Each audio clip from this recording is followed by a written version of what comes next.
भाग और शरीर और धन वैभव साम्राज्य संपत्ति सब समर्पण कर देता है परमात्मा के चरणों में। नाथ ये आपका विमान उसके लिए आता है। जब ईमान शुद्ध हो जाएगा स्वतः प्रभु के दर्शन होने लगेंगे, उसी को कहते हैं विमान। आज ध्रुव जी महाराज के लिए विमान आया। ध्रुव जी महाराज नित्य क्रिया से निवृत्त होकर विमान के सन्निकट पहुंचे। जब विमान के अंदर बैठना चाहा, तुरंत मृत्यु आ गई। मृत्यु आके कहने लगे कि महाराज ये तो मृत्यु लोक है, जरा हमारा भी ध्यान करिए। सब को मैं लेके अपने साथ जाती हूँ, आप मेरे साथ नहीं चल रहे हो तो मेरे सर पे चरण रख के चले जाओ। मृत्यु को बिठा लिया विमान के बगल में, सर पे पैर रखे उसके, और ध्रुव जी विमान में जा बैठे अंदर। विमान चल पड़ा। ध्रुव जी महाराज उदास। तो प्रभु के पार्षदों ने पूछा, ध्रुव ये तुम्हारा मुख उतरा उतरा है कैसे? ध्रुव जी महाराज ने कहा, जल्दी जल्दी में मैं अपनी मां को भूल आया। जिन मां के संस्कार ने मुझे यहां तक पहुंचाए उनको मैं भूल आया।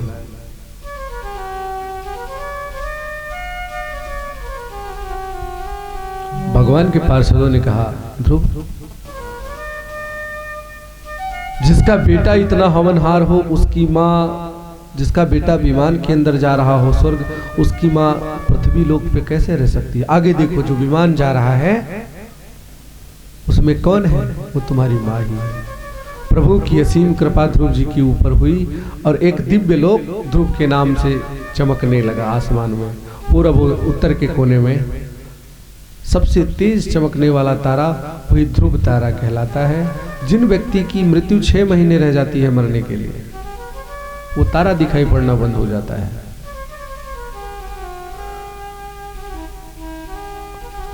ध्रुव जी महाराज परम पद को प्राप्त हुए और यही पर ध्रुव चरित्र प्रभु के चरणों में निवेदित है। और ध्रुव सगलानी जप्यव हरि नामो, ध्रुव सगलानी, क्या बात है।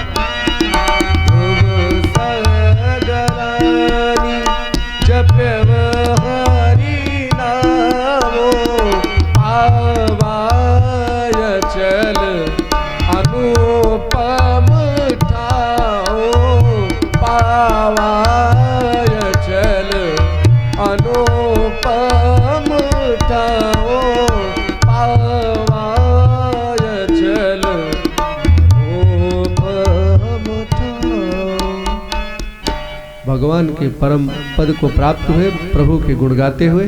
आइए एक छोटा सा गीत सुनिए, फिर उसके बाद कथा विस्तार से।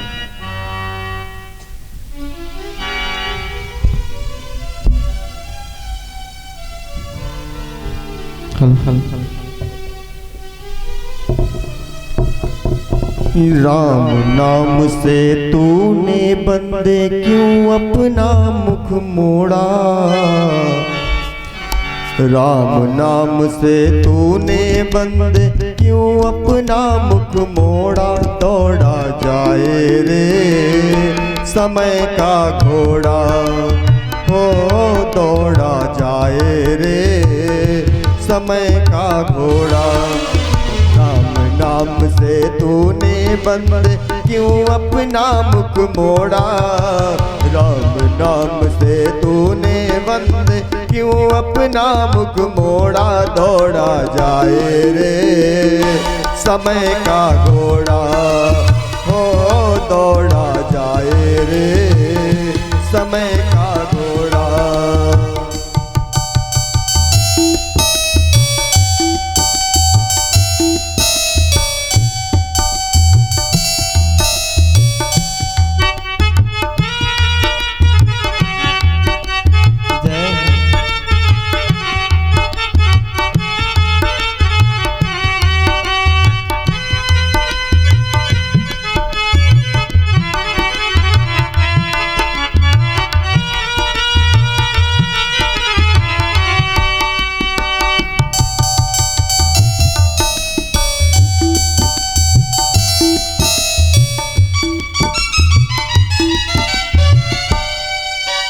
एक दिन बीता खेल कूद में, एक दिन मौज में सोया। देख बुढ़ापा आया तो क्यों लाठी पकड़ के रोया।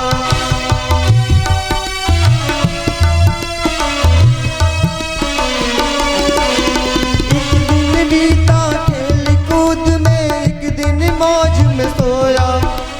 देख बुढ़ापा आया तो क्यों लाठी पकड़ के रोया, लाठी पकड़ के रोया। अब भी राम सुमिर ले नहीं तो पड़ेगा काल हथौड़ा। अब भी राम सुमिर ले नहीं तो पड़ेगा काल हथौड़ा। दौड़ा जाए रे समय का घोड़ा, हो दौड़ा जाए रे समय का घोड़ा। राम नाम से तूने बंद क्यों अपना मुख मोड़ा। राम नाम से तूने बंद क्यों अपना मुख मोड़ा। दौड़ा जाए रे समय का घोड़ा, हो दौड़ा जाए रे समय का घोड़ा।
अमृत में है नाम हरि का, तू अमृत में बन जा।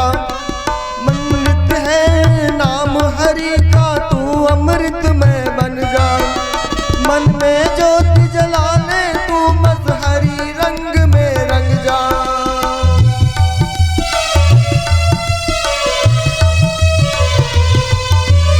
अमृत में है नाम हरि का, तू अमृत में बन जा। मन में ज्योति जला ले तू बस हरी रंग में रंग जा। तू हरी रंग में रंग जा। डोर जीवन की सौंप हरि को,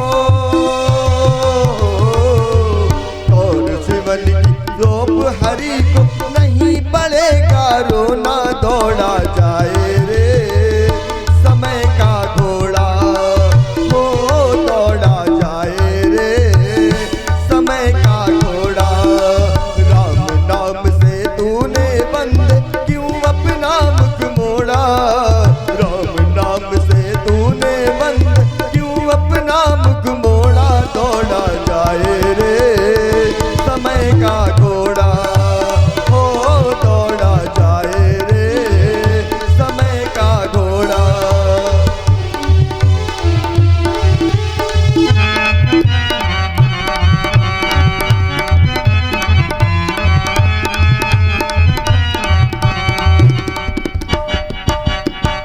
संसार में क्या लेकर के आए और क्या लेकर के जाएंगे।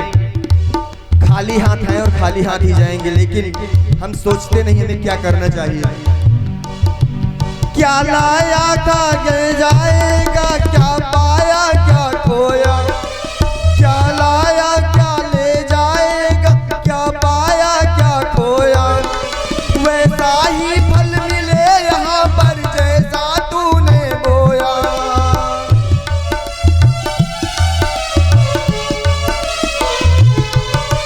क्या लाया क्या ले जाएगा, क्या पाया क्या खोया। वैसा ही फल मिले यहाँ पर जैसा तूने बोया। हाँ जैसा तूने बोया। काल शीश पर बैठा इसने, हो काल शीश पर बैठा इसने। नहीं किसी को छोड़ा, दौड़ा जाए रे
नरक को जाते, जो भी अजर अमर बनते थे,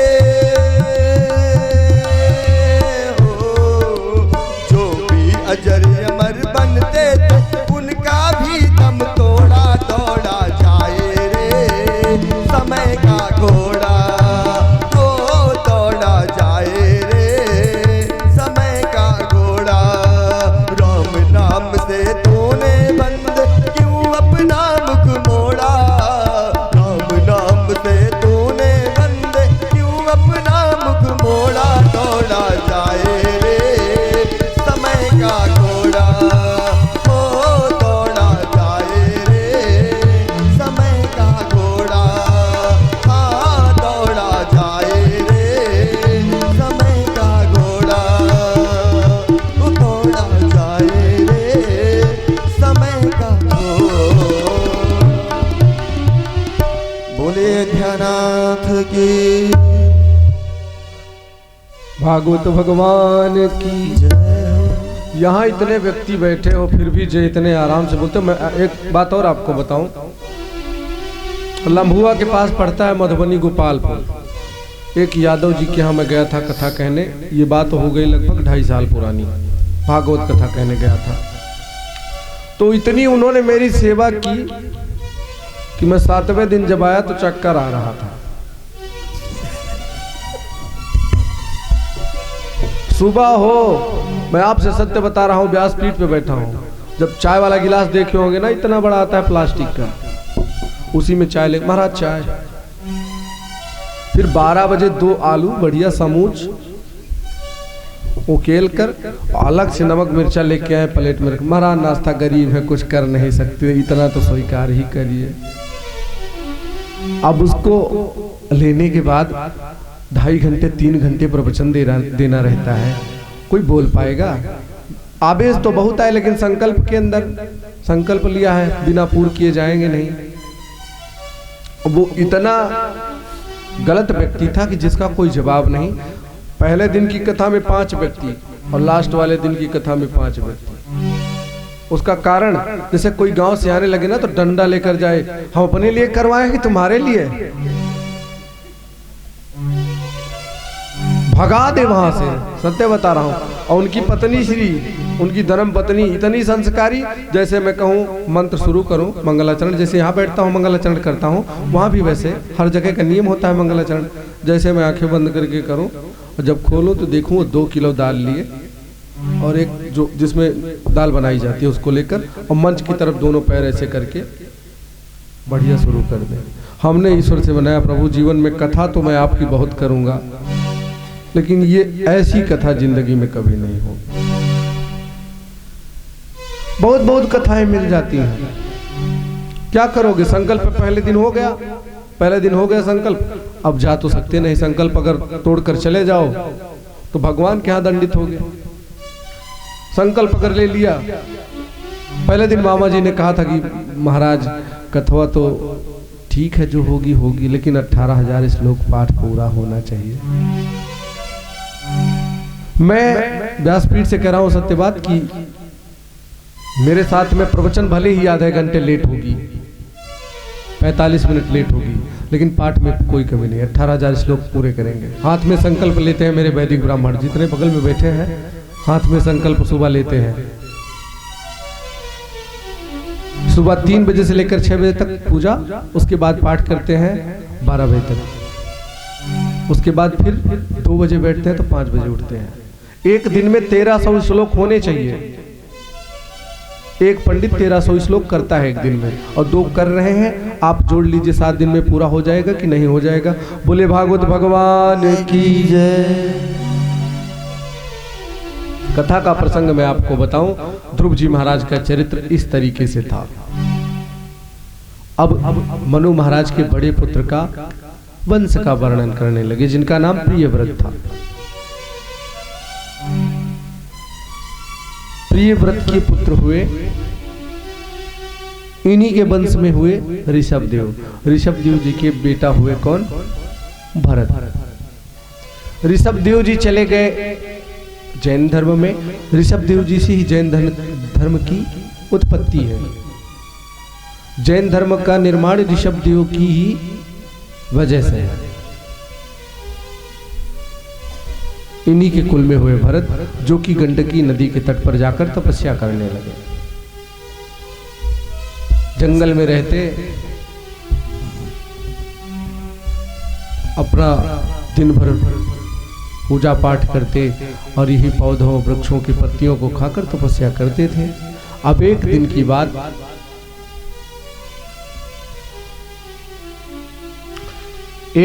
बात, ये हुई कि एक मृगी जो है गर्भवती थी और वो एक शेर की दहाड़ सुनकर भगी और नदी में छलांग लगाई। कूद तो गई नदी में और वो प्रसव पीड़ा सहन न कर सकी।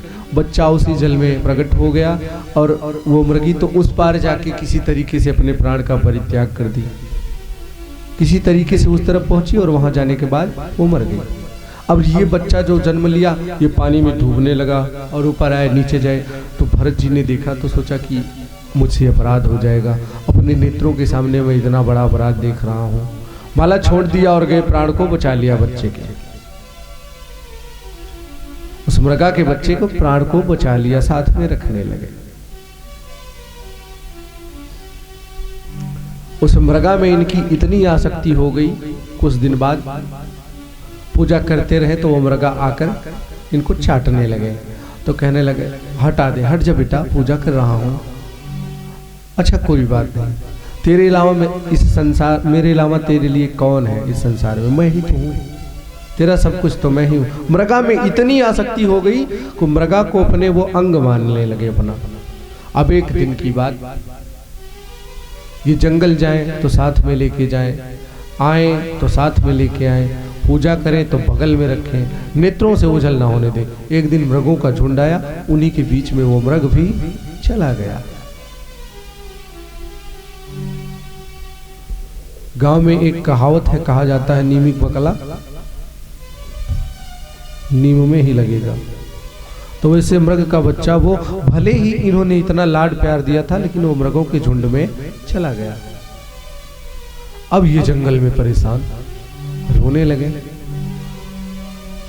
बेटा कहाँ गया, आजा बेटा, नहीं तुझे शेर बाघ चीते खा जाएंगे। अब वो चला गया, कहाँ सुनने वाला।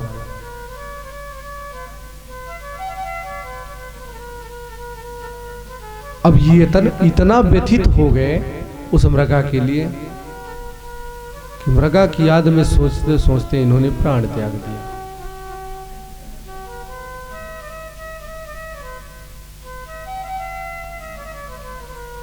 मृगा की याद में इन्होंने प्राण त्याग दिया। और जब प्राण त्याग दिया इन्होंने, तो अगली योनि जो मिली वो इनको मृगा की ही मिली। मृग की ही योनि इनको मिली। कारण है कि अंति यामति तागति, अंत समय में जो व्यक्ति जो चीज याद करके शरीर को छोड़ देगा वही योनि उसको मिल जाती है। अब ये मृग बन गए, लेकिन इनको अपने पूर्व चरित्र का भान था कि मैं पूर्व जन्म में भरत था और मैंने ऐसे ऐसे कर्म किए थे, इसलिए मुझे मृगा की योनि मिली है।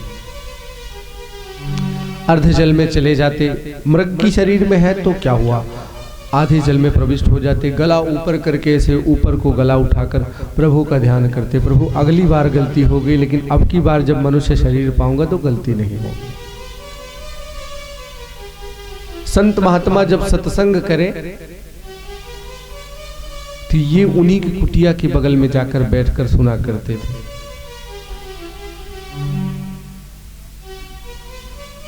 क्या करें, मृगा की शरीर में अंदर जाएंगे तो लोग भगा देंगे, बाहर से बैठ के सुनते थे।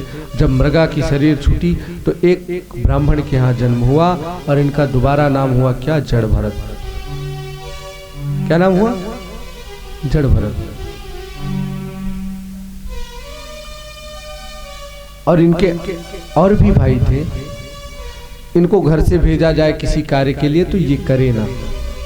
जैसे खेत में रखाने के लिए इनको भेजा जाए तो ये जाए वहां तो प्रभु के गुणगणों का गायन करने लगे और खेत वोत रखाए ना।